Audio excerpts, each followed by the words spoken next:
తెలంగాణలో కొత్త ప్రభుత్వం ఏర్పడి రోజులు గడుస్తున్నాయి. రేవంత్ రెడ్డి తనదైన స్పీడ్లో ముఖ్యమంత్రిగా ముందుకు వెళ్ళిపోతున్నారు. డిప్యూటీ సీఎం బట్టి విక్రమార్క కూడా తనదైన ముద్ర ఎక్కడా చెరిగిపోకుండా ఉండేందుకు కాపాడుకుంటున్నారు. అయితే ప్రధాన ప్రతిపక్షంపై అధికార పక్షం చేస్తున్నటువంటి విమర్శలను కనుక చూస్తే ప్రతిపక్షం ఏమైనా సైలెంట్గా ఉంటుందా అంటే బీఆర్ఎస్ కూడా తన వ్యూహాలకు పదును పెడుతోంది. అసెంబ్లీ సాక్షిగా తన వాణిని వినిపించింది. రాబోయేటువంటి రోజుల్లో ప్రజాక్షేత్రంలోకి వెళ్ళి కూడా తామేంటో తేల్చుకుంటామని అంటోంది. ఈ నేపథ్యంలో అసలు తెలంగాణలో ఏర్పడినటువంటి కొత్త ప్రభుత్వం పాలన ఎలా ఉంది, ప్రతిపక్షం మునుముందు తన వ్యూహానికి ఏ విధంగా పదును పెడుతుంది, ఈ రెండు వాదనలు రాబోయేటువంటి లోక్సభ ఎలక్షన్స్ పైన ఏ విధంగా ఉంటాయనేటువంటి దానిపై డీటెయిల్గా చర్చిద్దాం. ప్రముఖ రాజకీయ, సామాజిక, ఆర్థిక విశ్లేషకులు సిఏ నాగార్జున రెడ్డి గారితో ఇప్పుడు క్రాస్ ఫైర్ విత్ విజయ్ సాధు. సార్ నమస్తే. సార్ నమస్తే. నమస్తే సార్. సార్ ఇప్పుడు తెలంగాణ గురించి మీ కామెంట్, మీ విశ్లేషణ కావాలి. ఎందుకంటే కొత్త ప్రభుత్వం ఏర్పడి రోజులు గడుస్తున్నాయి సార్. ఇందాక చెప్పుకున్నట్లుగానే ఇప్పుడు పాలన ఎలా ఉంది అని అడగటం అనేటువంటిది కాస్త ఎర్లీ బర్డ్ సింగ్స్ అన్నట్లుగానే ఉంటుంది. కానీ ప్రజలు మొత్తం అంతా కూడా ఎదురు చూస్తున్నారు. అసలు ప్రభుత్వం ఎలా ఉంది, పాలన ఎలా ఉంది, రాజకీయ విశ్లేషకుల అంచనాలను అందుకుంటుందా, అప్ టు ద మార్క్ వెళ్తుందా అనేటువంటి దానిపై మీ కామెంట్ ఏంటి సార్? ఏదో సమాజం చెప్తారు సార్, తెలుగులో ఆలు లేదు చెల్లు లేదు కొడుకు పేరు సోమలింగడు అన్నట్టుగా కనీసం 4-5 నెలలు కూడా టైం ఇవ్వకుండా వారం రోజుల్లోనే అయిపోవాలి, నెల రోజుల్లోనే అయిపోవాలి అంటే ఏమైపోతుంది? అంతకుముందు గవర్నమెంట్ ఏం చేసిపోయింది, ఫైల్స్ ఏవి పెండింగ్లో ఉన్నాయి, ఎక్కడ పెండింగ్లో ఉన్నాయి, బడ్జెట్స్ ఏంటి, మళ్ళీ మన సెప్టెంబర్లోనూ అక్టోబర్లోనూ రివైజ్డ్ బడ్జెటెడ్ ఫిగర్స్ ఏంటి, ఆదాయం ఏంటి, సంవత్సరం ఇవన్నీ చూసుకోవాలి కదా. చూసుకోవడానికి టైం పడుతుంది. అయినప్పటికీ సాధు నువ్వు అడుగుతున్నావు కాబట్టి నిష్పక్షపాతంగా కనుక చెప్పాలి అంటే బాగుందనే చెప్పాలి. బాగుందనే చెప్పాలి. దానికి ప్రధానంగా రెండు కారణాలు.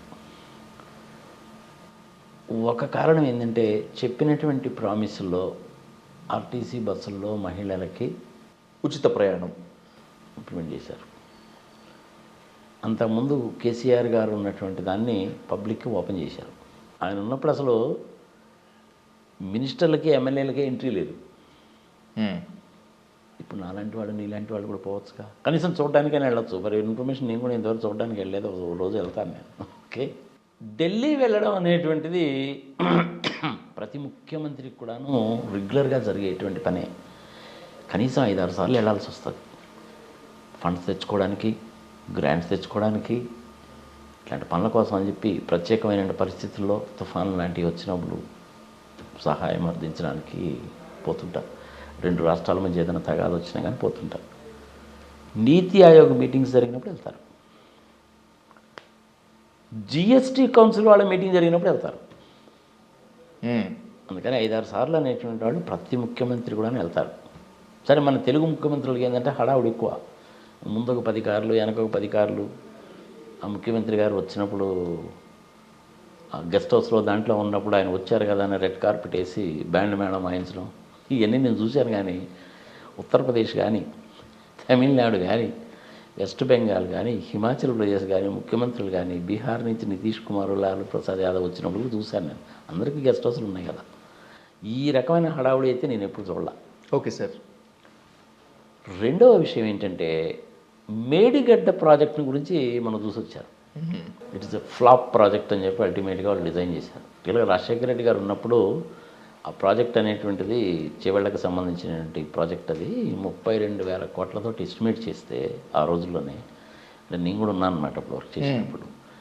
నేను, సోమయాజులు గారు, మేమందరం ఉండే వర్క్ చేసాము. 32,000 కోట్లు అవుతుందంటే రోసయ్య గారు గోల, అమ్మో అయ్యో డబ్బులు అండి దేవాలా 32 కోట్లని. అయినా కానీ రాజశేఖర రెడ్డి గారు ధైర్యంగానే టేకప్ చేశాడు. వీళ్ళు వచ్చిన తర్వాత ఏం చేశారంటే దాని ప్లాన్ మార్చి ఇప్పుడు అది 1,40,000 కోట్లు చేశారు. అందులో మేడిగడ్డలో ఏం జరిగిందో మనం చూసాం. జనరల్గా పెద్ద పెద్ద డ్యామ్స్లు కట్టేటప్పుడు ఏంటంటే అన్ని రకాలైనటువంటి జాగ్రత్తలు తీసుకొని చేస్తారు. మరి వీళ్ళు ఎట్లా చేశారో ఏమో కానీ అది అల్టిమేట్గా కుంగిపోయింది. వాళ్ళు సెంట్రల్ గవర్నమెంట్ వాళ్ళు ఎవరైతే వచ్చారో కమిటీ వాళ్ళు వచ్చి ఈ ప్రాజెక్ట్ అంతా కూడా ఫ్లాప్ ప్రాజెక్ట్, ఇది మొత్తం మళ్ళీ మీరు రీబిల్డ్ చేయాల్సిందే అన్నారు. సరే, వాళ్ళు ఎలక్షన్స్ అప్పుడు చెప్పారు కాబట్టి మొన్న వెళ్ళి చూసి వచ్చారు వాళ్ళు. బాగానే ఉంది కదా, అది ఇమీడియట్గానే చేశారు కదా. ఎలినేషన్ వాళ్ళు ఐ థింక్ బట్టి విక్రమార్క గారు అయితే నాకైతే కనపడలేదు, కానీ శ్రీధర్ బాబు కనపడ్డారు, నేను కోమటిరెడ్డి వెంకటరెడ్డి వాళ్ళు కనపడ్డారు నాకు. సార్ వెళ్ళి చూసి వచ్చారు. అది అల్టిమేట్గా సెంట్రల్ గవర్నమెంట్ వాడు చెప్పింది కరెక్టే. అది నేను టెక్నికల్ పర్సన్ కాకపోయినా కానీ వేరే ఇంజనీర్స్ని అడిగితే చెప్పిన మాట అనమాట అది వాళ్ళది. దట్ ఈస్ సెకండ్ థింగ్ చేశారు. మూడవది, రేపు దావోస్లో వరల్డ్ ఎకానమిక్ ఫోరం మీటింగ్ జరుగుతుంది సార్. ఆ మీటింగ్కి వెళ్తున్నాను నేను కూడా. ఓ. అంటే ఎంతో పాటు ఏంటంటే శ్రీధర్ బాబు ఐటీ మినిస్టర్, నేను ఆయన ఐటీ మినిస్టర్ అయితే బాగుంటుందని అనుకున్నాను, ఆయన ఐటీ మినిస్టర్ అయ్యాడు ఆయన. Oh great sir. So is a knowledgeable person. So ఆయన కూడా వెళ్తున్నాడు. ఇంకా ఇది ఒకళ్ళు ఇద్దరు ముగ్గురు నలుగురు ఐఏఎస్ ఆఫీసర్స్ వాళ్ళు వెళ్తారు. ఏదైనా స్టాల్స్ ఏమైనా పెడతారేమో మనకైతే తెలియదు, కానీ that is also a good thing. Delhi కూడా వెళ్ళొచ్చాడు.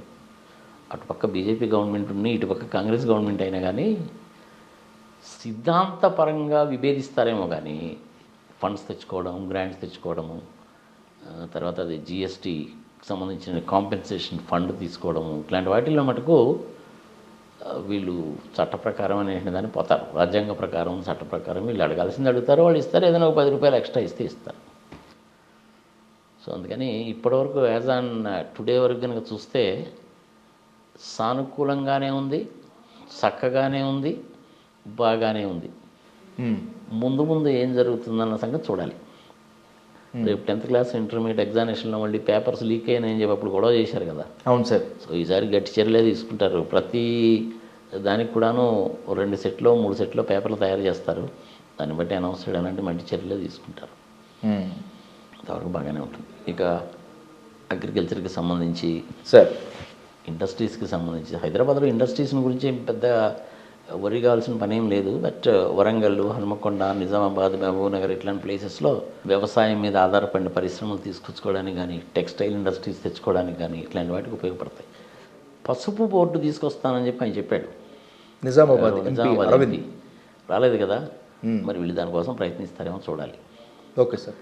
అన్నిటితో పాటు సాహు, నువ్వు అడిగా కాబట్టి చెప్తున్నాను నేను. మన్మోహన్ సింగ్ గారు ప్రైమ్ మినిస్టర్గా ఉన్నప్పుడు ఇన్ఫర్మేషన్ టెక్నాలజీ ఇన్వెస్ట్మెంట్ రీజియన్ అని ఒక ప్రాజెక్ట్ అనౌన్స్ చేశారు. Okay sir. బీజేపీ వాళ్ళు వచ్చిన తర్వాత దాన్ని క్యాన్సిల్ చేశారు. అక్కడ గుజరాత్లో కట్టుకునేటువంటి డోలేరా సిటీకి ఫండ్స్ తగ్గిపోతాయని చెప్పి దీన్ని క్యాన్సిల్ చేశారు. ఓకే. ఇది న్యాయమా ధర్మమా అనేటువంటిది తెలంగాణ ప్రజల విజ్ఞతకు వదిలేద్దాం. Okay sir. ఆ ప్రాజెక్ట్ కనుక వచ్చిందంటే హైదరాబాద్ చుట్టుపక్కల బ్రహ్మాండంగా డెవలప్ అవుతుంది. 4-5 లక్షల మందికి ఉద్యోగాలు వస్తాయి. అంటే ఆల్మోస్ట్ అమెరికాలో ఉండేటువంటి సిలికాన్ వ్యాలీ లాగా తయారవుతుంది. ఇక్కడ వాళ్ళకి పెద్దగా ప్రాముఖ్యత అంటే ఏమి లేదు కాబట్టి, అయినప్పటికీ మొన్న 8 సీట్లు వచ్చాయిగా, అందుకని వాళ్ళు క్యాన్సిల్ చేశారు. రేవంత్ రెడ్డి గారు దీని గురించి గట్టిగా పట్టుకోవాలి. అవసరమైతే మోడీ గారి ఇంటి ముందు నిరాహార దీక్ష చేసైనా సరే కాక ఆ ప్రాజెక్ట్ తీసుకురావాలి. ఒకసారి ఇచ్చిన ప్రాజెక్ట్ని క్యాన్సిల్ చేయడం అంటే దానికి ఏదో ఒక రీజన్ రికార్డ్ చేసి ఉండాలి. మరి రీజన్స్ ఏం రికార్డ్ చేశారని అసలు నాకు తెలియలేదు. నేను ట్రై చేశాను కానీ నాకు దొరకలేదు ఇన్ఫర్మేషన్. రేవంత్ రెడ్డి గారు, శ్రీధర్ రెడ్డి గారు గట్టిగా పట్టుకుంటే ఇది వస్తుంది. ఇక మిగిలినటువంటి సాఫ్ట్వేర్ ఇండస్ట్రీస్ ఇవి సంగతి సమాచారం అనేది గ్లోబల్ సిటీ గారు జరిగిపోతుంటారు. అదేమి పెద్ద ఇష్యూ ఏం కాదు సార్. మోస్ట్ ప్రాబబ్లీ నాకు తెలిసినంత వరకు ఈ మేడిగడ్డ ఈ ప్రాజెక్ట్ ఏదైతే ఉందో కాళేశ్వరం ప్రాజెక్ట్ అనేది మళ్ళీ వీళ్ళు రీడిజైన్ చేస్తారు దాన్ని. ఓకే. రీడిజైన్ చేసి కాస్ట్ తగ్గించి ఇంప్లిమెంట్ చేయడానికి ట్రై చేస్తారు. జరిగిపోయింది అబ్బా, అయిపోయింది. ప్రజల్లో టాక్ ఏంటో తెలుసా సాధు? Let me tell you very frankly, ఎవరు ఏమనుకున్నా సరే, ఈ కాళేశ్వరం ప్రాజెక్ట్ అనేటువంటిది మొదలుపెట్టిన తర్వాత ఇంచుమించుగా 40,000 కోట్ల రూపాయలు భోంచేశారు వీళ్ళు అప్పళంగా అనేటువంటిది ప్రజల్లో ఉన్న టాక్. కేసీఆర్ గారు ఓడిపోవడానికి అది ఒక ప్రధాన కారణం కాళేశ్వరం. వీటన్నిటికంటే ప్రధానమైన కారణం ఏంటి అనేసి అంటే అహంకారము. నేను నేను నేను నేను అనే అహంకారం ప్రధానమైనటువంటి కారణం. సంక్షేమ పథకాలు అవి బాగానే ఉన్నాయి, దాన్ని మనం ఏం కాదన్నానికి వీల్లేదు. అహంకారము, కాళేశ్వరము ఈ రెండే దెబ్బతీసినాయి అంతే. రేవంత్ రెడ్డి మంచి రైట్ టైంలో వచ్చాడు. Okay sir. ఇప్పుడు ప్రజావాణిగా మారిన ప్రజా దర్బార్, నిన్న మొన్న జరిగిన ప్రజాపాలన, ముఖ్యమంత్రిగా హంగు ఆర్భాటాలు లేకుండా, క్యాన్వాయ్ లేకుండా వెళ్ళిపోవటం, ఇవంతా రేవంత్ రెడ్డి గారికి ప్లస్ అవుతాయా? డెఫినెట్లీ ప్లస్ అవుతాయి. ఆయన కానీ ముఖ్యమంత్రి హోదాలో ఉండే మనిషి ఓడిపోయినప్పుడు ఏం చేయాలి? నేను ఫారిన్ కంట్రీస్లో కూడా చాలామంది చూశాను. ఇప్పుడు ట్రంప్ ఓడిపోయినా, ఇంకొకళ్ళు ఓడిపోయినా కానీ ఆ చివరి మూమెంట్ వచ్చేసి కంగ్రాచులేషన్స్ అని చెప్పిపోతారు. మా వైపు నుంచి మీకు సంపూర్ణమైనటువంటి సహకారం అందిస్తాము, ఆల్ ద బెస్ట్ అని చెప్పిపోతారు. అంత రాజకీయ అనుభవం ఉంది, నేను అలా చేశాను ఇలా చేశాను అంత చెడు చెప్పేటువంటి కేసీఆర్ గారు ఆయన ఇమ్మీడియట్గా వెళ్ళి ఆయన ఫామ్ హౌస్లో పండుకున్నాడంటే ఏమనుకోవాలా? జనరల్గా ఎవరు చేయరు అది ప్రజాస్వామ్యంలో. సార్ మరి ఆయన ఎందుకు చేశాడో ఏమో, ఆయన విఘ్నత అయిందన్నది అక్కడే బయటపడుతుంది. సార్ ఓకే సార్, ఇప్పుడు బీఆర్ఎస్ ఓటమికి గల కారణాలు విశ్లేషించుకున్నాము, రేవంత్ రెడ్డి గారి పాలన గురించి కూడా మాట్లాడుకున్నాము. రేవంత్ రెడ్డి గారి పాలన గురించి ఇంకా మాట్లాడుకోవాలంటే ఖచ్చితంగా మాట్లాడుకోవాల్సింది టీం గురించి. బికాస్ హీఈస్ అ టీమ్ లీడర్గా టీంలో కొంతవరకు భర్తీ అయింది, ఇంకొంత భర్తీ కావాల్సి ఉంది, అదే మంత్రి పదవులు. పూర్తి స్థాయిలో మంత్రి పదవుల విస్తరణ, క్యాబినెట్ విస్తరణ ఎప్పుడు జరిగేటువంటి ఛాన్స్ ఉంటుంది, టీంలోకి ఎవరెవరు వచ్చేటువంటి అవకాశం ఉంటుంది, టీం వచ్చిన తర్వాత పాలన ఏ విధంగా ఉండేటువంటి ఛాన్స్ ఉంటుంది? మోస్ట్ ప్రాబబ్లీ మిగిలినటువంటి 6 బెర్తలను భర్తీ చేయడం అనేటువంటిది ఎలక్షన్ నోటిఫికేషన్ వచ్చిన తర్వాత మోస్ట్ ప్రాబబ్లీ మార్చిలో ఉంటుంది. ఎందుకంటే మనకి కొత్త సంవత్సరం అనేది మార్చిలోనో ఏప్రిల్లోనో కదా వస్తుంది. అవును సార్. ఆ టైంలో గిఫ్ట్ ఇచ్చినట్టుగా అనౌన్స్ చేస్తారన్నమాట. ఎవరిని అనౌన్స్ చేస్తారు అనేసి అంటే మటుకు మళ్ళీ అగైన్ $1 బిలియన్ వస్తున్నాయి. అది కూడా కాంపిటీషన్ చాలా హెవీగా ఉంది. కొంతమందిని సాటిస్ఫై చేయాల్సిన వాళ్ళు ఉన్నారు కదా. లేడీస్లో అయితే మటుకు ఇద్దరికి ఇచ్చేశారు కదా సార్. వాళ్ళిద్దరు కూడా వరంగల్ జిల్లా నుంచి వచ్చారు. అందులో మన ఆమె వాట్సర్ని సీతక్క, అలాగే కొండా సురేఖ. కొండా సురేఖ నాకు కూడా బాగానే తెలుసాము. She is an excellent personality. భార్యాభర్తలు ఇద్దరు కూడా. నాకు సంబంధించిన క్లయింట్కి సంబంధించిన కంపెనీ ఇనాగ్రేషన్ పిలిస్తే వచ్చిందమ్మా. చాలా సింపుల్గా ఉంటుంది మనిషి కూడా. సరే ఏదో జంపు జిల్లా నుండి పార్టీలు మారారు, సంఘ సమాచారం వచ్చారు, కానీ ఇద్దరు కూడాను లేడీస్. సో ఇక మీద లేడీస్కి ఇవ్వకపోవచ్చు, మైనారిటీస్ నుంచి ఎవరికైనా ఇవ్వడానికి అవకాశం. ఒకళ్ళకో ఇద్దరికో మైనారిటీస్కి ఇవ్వడానికి అవకాశం అనేటువంటిది ఉంటుంది. ఇందులో కాంపిటీషన్ అయితే ఉన్నమాట వాస్తవం. ఇప్పుడు మీరు నన్ను కనుక అడిగితే ఇంకా ఎవరెవరికి ఇస్తారు అనేసి అంటే నేను కూడా కొంచెం R&D చేస్తే కానీ చెప్పలేను. లాస్ట్ టైం అయితే ఏంటంటే నేను చెప్పగలిగాను సార్. కొండా సురేఖకి ఇస్తారు, సుధీర్ బాబుకి ఇస్తారు, కోమటిరెడ్డి వెంకటరెడ్డికి ఇస్తారు. ఆయనకైతే డిప్యూటీ సీఎం అనేది కన్ఫర్మ్డే. అలాగే మన శీలం ఆయన పేరేంటి, వాట్స్ హిస్ నేమ్, ఖమ్మం నుంచి ఎలక్ట్ అయ్యాడు చూడండి, పొంగులేటి శ్రీనివాసరెడ్డి, ఆయనకి ఇస్తారని చెప్పి అనుకున్నాము. అదే ఖమ్మం నుంచి తుమ్మల గారికి. ఎందుకంటే వాళ్ళు ముగ్గురు కూడా కాంపిటెంట్ పర్సన్సే, కానీ ఒకే జిల్లా నుంచి ముగ్గురికి ఇస్తారా లేదా అనేటువంటి సందేహంలో బట్టి విక్రమార్క కన్ఫర్మ్డ్ కాబట్టి వాళ్ళిద్దరిలో ఎవరికన్నా ఒకరికి ఇస్తారేమో అనుకున్నాను, ముగ్గురికి ఇచ్చారు. సమ్టైమ్స్ అట్లనే మహబూబ్నగర్ జిల్లా నుంచి సీఎం గారే ఉన్నారు కాబట్టి ఇంకెవరికి ఎవరేమో అనేసి అనుకున్నాను నేను. బట్ ఆయనకి ఇచ్చారు, ఇంకొక ఆయనకి. సో అందుకని నల్గొండ నుంచి బాగానే ఉంది, మహబూబ్ నగర్ నుంచి బాగానే ఉంది, మరి ఖమ్మం నుంచి బాగానే ఉంది. మిగిలిన ఏరియాస్ నుంచి చూడాలన్నమాట. అని బాగానే ఉంటుందని అనుకుంటాం. దయచేసి మళ్ళీ నన్ను అడగబాక, ఈసారి ఎవరెవరికి ఇస్తారు సార్ అని అడగబాక. నేను ఇంకా R&D చేయలేదు. ఎవరికి ఇచ్చినా ఏం చేసినా మీరు నేను కోరుకున్నా ఇంకెవరు కోరుకున్నా సుభిక్షంగా ఉండాలి, సుపరిపాలన అందించాలనే కోరుకుంటాం కదా సార్. ఏం పర్లేదబ్బా, వచ్చేటువంటి 5 సంవత్సరాలు ఇంకొక 5 సంవత్సరాలు 10 సంవత్సరాలు కూడాను తెలంగాణ రాష్ట్రానికి ఏమీ దిగులేదు, సుభిక్షంగానే ఉంటుంది, ఎక్సలెంట్గానే ఉంటుంది. ఏమి దాని గురించి ఏమి వర్రీ కావాల్సిన పని లేదు. టీచర్ ఉద్యోగాలు కొన్ని భర్తీ చేయాల్సింది ఉంది, మోస్ట్ ప్రాబబుల్ అది చేస్తారు సార్. మిగిలిన పథకాలన్నీ కూడా కంటిన్యూ అవుతాయి. ఈ కాళేశ్వరం ప్రాజెక్ట్ని మటుకు మళ్ళీ రీడిజైన్ చేయక తప్పదు. అది పెద్ద వైట్ ఎలిఫెంట్ అయిపోతుంది.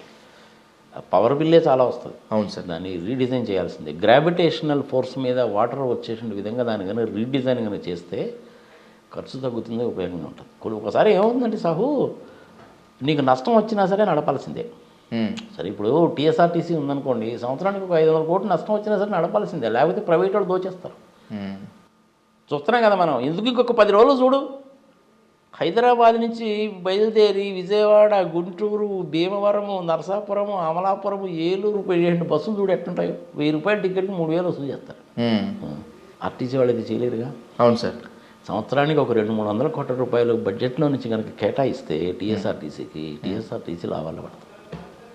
అలాంటి కార్యక్రమాలు కనుక చేస్తే కనుక ప్రజల కళ్ళకి ఎదురుగా కనపడతాయి. బాగానే ఉంటుంది. Everything will be all right. I wish Revanth Reddy is likely to be a successful chief minister in India down the line. Right sir. సందేహం. నేను కూడాను రేవంత్ రెడ్డి గారిని ఇంతవరకు కలవలేదు.